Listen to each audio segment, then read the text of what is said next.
Ya, kembali lagi bersama kami Sinar Laju Solusi. Kita di sini tidak menjamin memberikan solusi kepada setiap kawan-kawan yang menonton kami di sini. Jadi pada sore hari ini kita kedatangan seorang tamu nih, seorang praktisi dari HRD, seorang manajer loh. Bisa diperkenalkan Bapak? Oh iya. Oke, nama gue Erik. Gue HR manager di salah satu perusahaan ya. Oke. Nggak sebutin kan? Nggak usah, jangan. Tidak dibayar. Jadi di sini kita akan ngebahas tentang keresahan lah seorang manusia ini fresh grad atau yang berpengalaman, kok gue udah ngelamar kerja nggak dipanggil-panggil. Oke. Tapi sebelum kita masuk ke sana, gue pengen tahu dulu nih Pak, gimana sih HRD ini sebenarnya, ruang lingkupnya apa saja sih yang dikerjakan seorang Field-nya HRD? apa aja ya? Field-nya apa saja? Kalau ceritanya ya, kalau HR itu pasti bahasanya kita ngomongin ke planning dulu. Jadi ada 5 pilar lah. Ada namanya planning, ada acquiring, ada namanya developing, maintaining, sama retain. Mempertahankan retain. Nah, planning itu ya mungkin kita bisa buat dari visi misinya, dari value-nya si perusahaan ini mau kemana arahnya. Oke. Terus struktur organisasi, kayak kalau di HR itu OD-nya lah. Oke, OD lah ya, yang handle ini tahu. semua. Kemudian masuk di acquiring. Apa itu Pak? Acquiring itu yaitu tadi kita bahas untuk rekrutmen. Sistem rekrutmennya apa? Kan tadi urutannya ya. Tuh kalau garis besarnya kita bikin bentuknya dulu, planning kita mau jadi apa dengan bisnis strateginya. Baru kita bisa ngerekrut orang-orang yang benar. Oke, yang benar-benar ya. Orang yang right people. Right people. Ya. Baru masuk namanya ke developing, kayak training. Kita bikin talent management.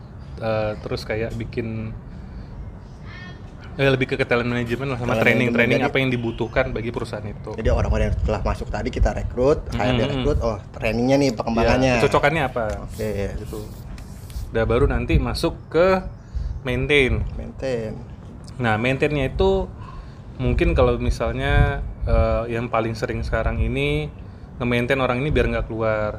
Itu nanti ke retaining, tapi maintain kasus misalnya ada case di industrial relation, maintain untuk kebutuhan si HR, itu biasanya BGA. Nah, itu di bagian maintainnya. Jadi maaf gue potong Pak. GA ini bisa masuk ke dalam bagian HRD. Maintain bisa, maintain. bisa di bagian maintain. Bisa juga kita bikin untuk biar bisa mereka bertahan itu cara maintainnya itu dari struktur gaji juga kita bentuk di sana. Struktur seperti gaji. itu. Nah, baru nanti retaining. Nah, retaining itu kita juga melihat dari perhitungan uang pensiunnya berapa. Kompensasi ketika dia, kenapa sih dia mau bertahan lama di sini? Bukan maintain secara daily atau sampai yearly lah. Tapi ini bagaimana kita maintainnya sampai dia mau bertahan lama di sini. Jangka panjang ya. Jangka panjang, work life balance-nya seperti apa. Mungkin ada kompensasi kayak 8 tahun kerja dapat 8 hari cuti. Di situ nanti yang bikin maintain. Berarti bagian maintain. bonus juga termasuk bagian itu ya. Kalau bonus itu bukan di retaining tapi di maintain. Kan tadi struktur gaji. Tahunan tadi ya. Tahunan. Nah, itu di maintaining. Kayak gitu aja. Oke, itu kan tadi bagian seluk-beluknya HRD ya. Iya. Gitu ya. Panjang kalau dibahas dulu. Kita ke bagian awalnya aja deh. Boleh. Ke rekrutmennya. Itu awal mula bisa kita seorang HRD nyari lah contoh sales atau manajer marketing. Itu gimana sih awalnya kok bisa ada perekrutan seperti itu, buka lowongan seperti itu? Oke, kan tadi planning dulu. Pasti harus bikin planning. Bagaimana kalau di rekrutmen itu ada namanya manpower planning. Bagaimana kita menentukan orang-orang yang pas, misalnya ekspansi lah perusahaannya. Ada perusahaan transportasi atau logistik ekspansi. Dia butuh posisi apa aja, di situ ditentuin. Oh, kita butuh sales untuk menjual, misalnya apalagi kalau yang keluar daerah, kita butuh sales, kita butuh untuk manajer operasional area manajernya. Nah, itu ngikutin kaidahnya yang ada dari visi misi tadi. Oke, nggak lari dari turunan, situ. nggak lari dari jauh lah. Kan kita kan mau ngerekrut itu orang yang namanya similar lah sama kita, mirip, sejalan lah ya. sejalan sama kita, satu visi satu misi. Bagaimana kita melihat orang ini sejalan sama perusahaan. Jadi ya tadi orang yang tepat ya. Ya, itu nanti menjadi kategori penilaian untuk kita ngerekrut si karyawan yang mau calon karyawan. Atau kandidat lah ya. Kandidat tuh. Oke, jadi biasanya nih kalau tadi kan ada penilaiannya tuh dari tadi. visi dan misi dari visi dan misi. Mhm. Selain itu apalagi sih Pak yang dinilai? Macam-macam ya. Kalau setiap perusahaan itu ada yang pakai psikotes, Oke, psikotes. ada yang cuman interview, Hmm. atau kalau dia ngerekrut blue collar kayak supir atau apa itu ada test drive-nya. Test drive. Oh, langsung dia? Langsung ada. Terus ada mungkin pakai apa ya, kayak tes kepribadian Tes juga. kepribadian. Psikotes itu kan kayak ada tes intelijensi sama psikotesnya ada. Itu bisa pakai di sana. Langsung pakai tadi. Iya, Jadi iya. nanti di-combine. Combine. Itu harus orang apa sih Pak pendidikannya? Latar belakang pendidikan Pak Erik sendiri apa nih? Kalau saya psikologi. Psikologi. Makanya tadi psikotes ya. Psikotes, banyak kan pasti psikotes. Tapi sebenarnya sih ya menjalankan kita sarjana psikologi atau sarjana manajemen menjalankan alat tes itu kan nggak salah. Nah, Kan yang nggak boleh itu nilai. Nilai itu baru S2. Oke, interpretasi lah ya. Interpretasinya kan di S2, tidak di S1. Tapi kalau asal menjalankan dengan SOP yang ada, mengikuti ya nggak ada masalah sih, mau lulusan mana aja. Boleh berarti. Boleh kan menjalankan, tapi tidak menilai ya. Oh. Tidak menilai kita cari buku di Kampung Melayu di Pramuka. Oh, iya, Nggak kayak gitu. Jadi ada staf-staf khususnya Pak ya untuk yang interpretasi tadi penilaian. Iya, udah. Jadi emang misalkan manajernya bukan seorang S2 psikologi yang harus Mm-mm. menilai, berarti punya stafnya sendiri. Jadi kalau untuk menilai itu kalau zaman dulu iya, kita nyari kunci jawaban lah. Hmm. Itu kita misalnya beli dari satu konsultan. Kalau sekarang kan sudah online ya, udah banyak. IST online Iya. atau Kreplin atau Pauline online udah banyak. Kita diisi aja, nanti kita udah dapat hasilnya juga nggak lama. Jadi sekarang lebih simpel aja. Lebih simpel aja sekarang. Nah, jadi sebenarnya ya nggak perlu banyak staff untuk apa ya, kita menghabiskan waktu psikotes di kantor. Cukup online kan bisa sekarang. Ya. Di rumah buka laptop, udah tinggal ngisi atau buka handphone, tinggal lihat, tinggal kita ngerjain aja, nggak susah sekarang. Oke. Mungkin perlunya setelah nanti interview. Oh. Kayak gitu. Fungsinya apa itu Pak kalau pas interview itu? Hasil-hasil psikotesnya? Sebenarnya enggak. Jadi psikotes itu biasanya dipakai penilaian awal sebelum kita maju ke interview. Penilaian awal Ya, gimana? jadi nilai misalnya kayak pakai IST nih, kita mulai intelijensi. Bukan tes IQ ya? Tes IQ. Nah, kita lihat nih IQ-nya kira-kira ya. Misalnya kita punya atasannya, head-nya, atau direktur yang memang mungkin di bawah dia langsung, lulusannya mungkin lulusan kampus terbaik, orangnya juga cukup pinter atau apa segala macam.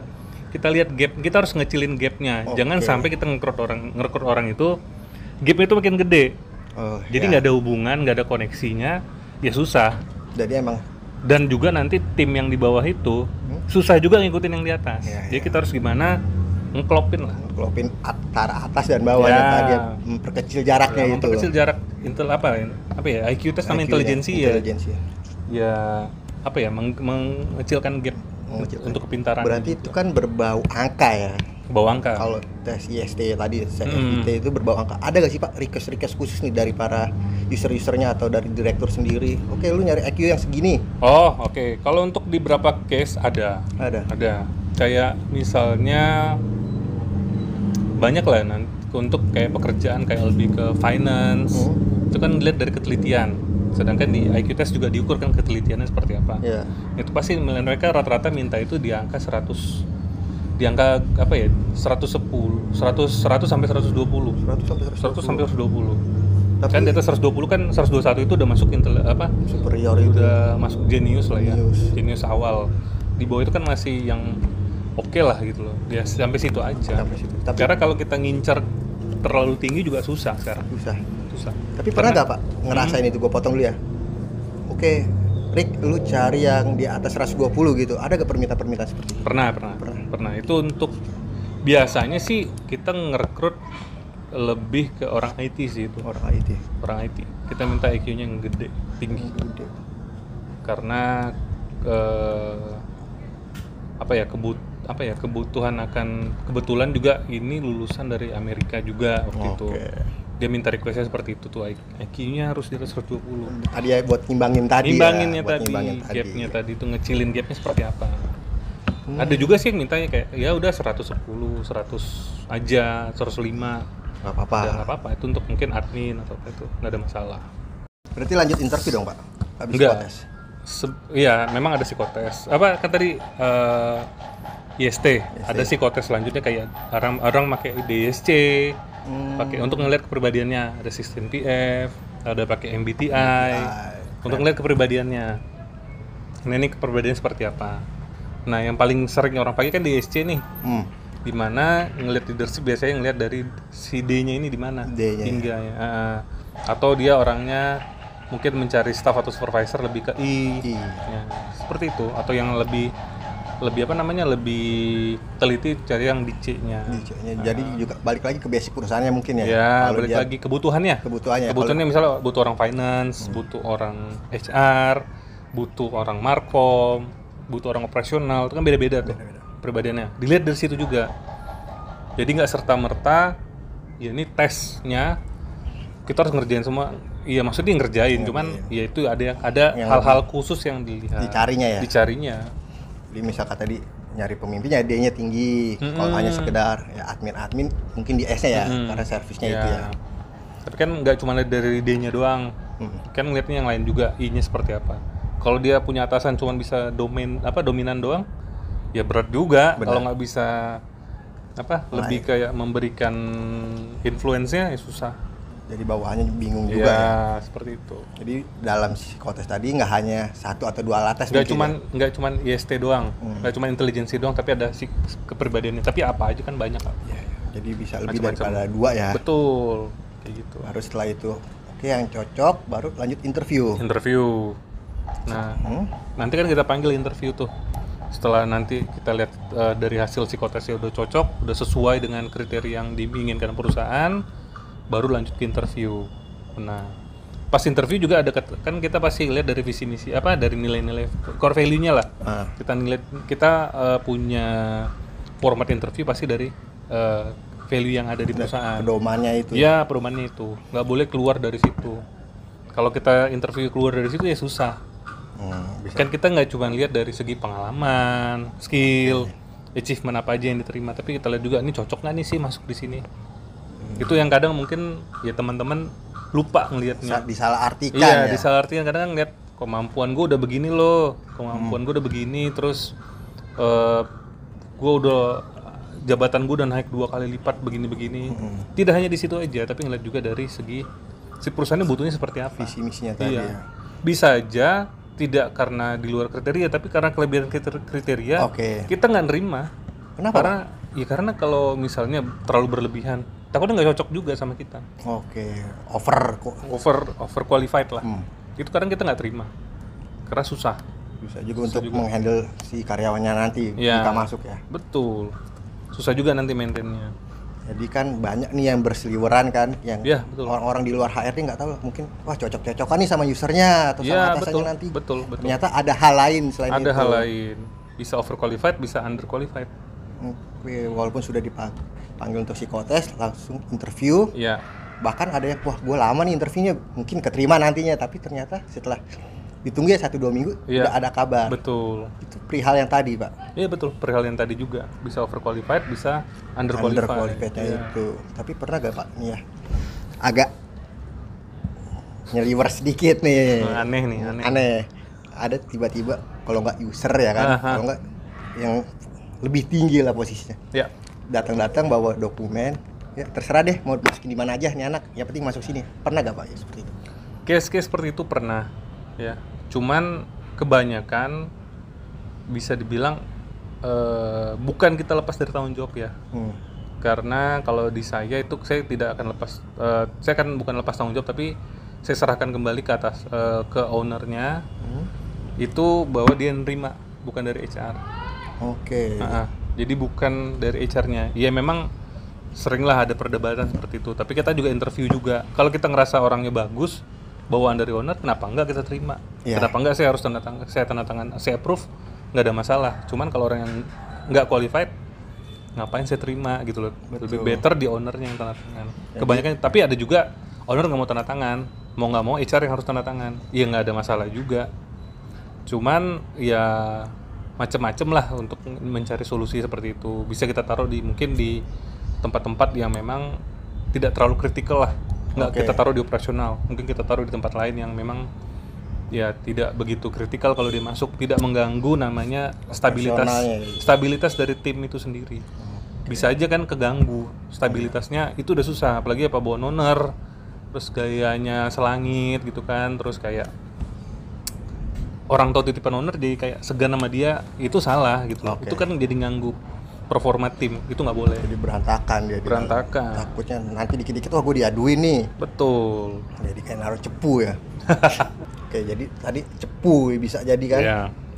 Tapi Pak, saya ya merasa juga HRD kan seorang manusia nih. Ya. Jadi orang-orang di luar sana kan HRD-nya terus yang disalahin nih. Kasian paling juga di kantor jadi nahan beban ya kan. Iya, Jadi iya, kayak iya. cuman oke lah gue tumbal di sini, gue bantalan orang-orang di kantor, orang-orang yang belum masuk dia pelamar-pelamar, HRD yang disalahin.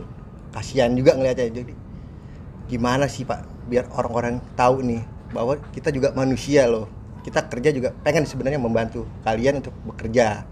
Tapi kan ada syarat-syarat tadi, ada gak Pak syarat-syarat tertentu atau tips-tips lah buat para pencari kerja? Tipsnya ya misalnya kalau udah nggak dipanggil ya, misalnya kalau udah di atas 2 minggu, iya itu udah jangan berharap banyak lah. Kalau di atas 2 minggu ya, jangan berharap banyak, itu kayak ya udah kalian cari tempat lain deh. Jangan terlalu baper di sana, jangan terlalu kayak wah ini nggak dikabarin nih, parah banget nih perusahaan. Iya, HR itu kan tadi saya jelasin itu ada 5 loh Iya. pilarnya, nggak cuman di rekrutmen doang, ada di ngerjain yang lain.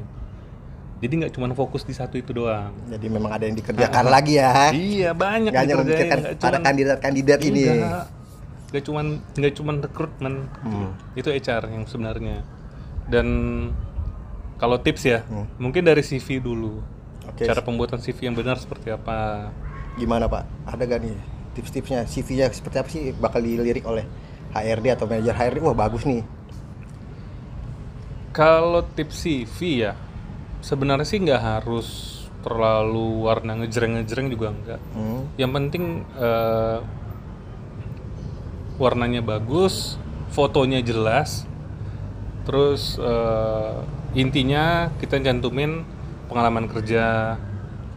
Kalau saya punya CV dulu, kalau saya punya CV, saya pernah ngetes pakai alat tes kayak Gallup, saya masukin hasil tes Gallup karena kan itu kan cukup Skill akurasinya, ya, kemampuannya cukup tinggi. Masukin itu ada namanya hasil psikotes lah.